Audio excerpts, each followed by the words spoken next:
সুন্দরবনের কুমিরমারিতে ফের উদ্ধার করা হলো অস্ত্র। সুন্দরবনের কুমিরমারি থেকে ফের উদ্ধার অস্ত্র, উদ্ধার জোড়া আগ্নেয়াস্ত্র, 30 রাউন্ড গুলি।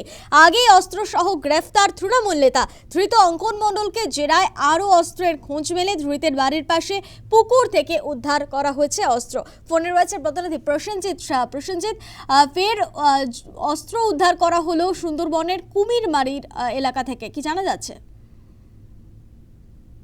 কুমিরমারি অঞ্চল তৃণমূল কংগ্রেসের সভাপতি এই অঙ্কন এবং তার বাড়ির পাশের পুকুর থেকেই আগ্নেয়াস্ত্র উদ্ধার হয়েছে। এই অঙ্কন মণ্ডলের বিরুদ্ধে 2021 সালে ভোট পরবর্তী সন্ত্রাস চালানোর অভিযোগ ছিল, পাশাপাশি সাধারণ মানুষকে হুমকি দেওয়া, তাদের জমি জায়গা জোর করে দখল করে দেওয়া, কাটমানি খাওয়া, এই ধরনের একাধিক অভিযোগ কিন্তু এই অঙ্কন মণ্ডলের বিরুদ্ধে ছিল। এবং রাজ্যে পালা পরিবর্তনের পরপরই কিন্তু এই অঙ্কন মণ্ডল কার্যত গা ঢাকা দিয়েছিলেন। অবশেষে তাকে গত শনিবার পুলিশ গ্রেপ্তার করতে সক্ষম হয় এবং সুন্দরবন কোস্টাল থানার পুলিশ তাকে নিজেদের হেফাজতে নেয় এবং তাকে জিজ্ঞাসাবাদের পর জানা যায় যে তার কাছে আগ্নেয়াস্ত্র রয়েছে এবং সেই আগ্নেয়াস্ত্র বাড়ির পাশের একটি পুকুরে লুকিয়ে রেখেছে।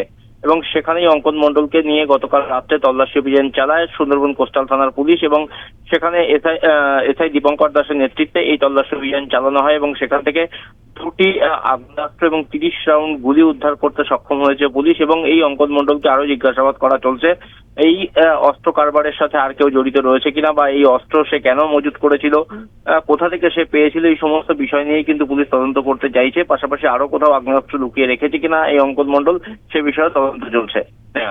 ধন্যবাদ প্রসেনজিৎ।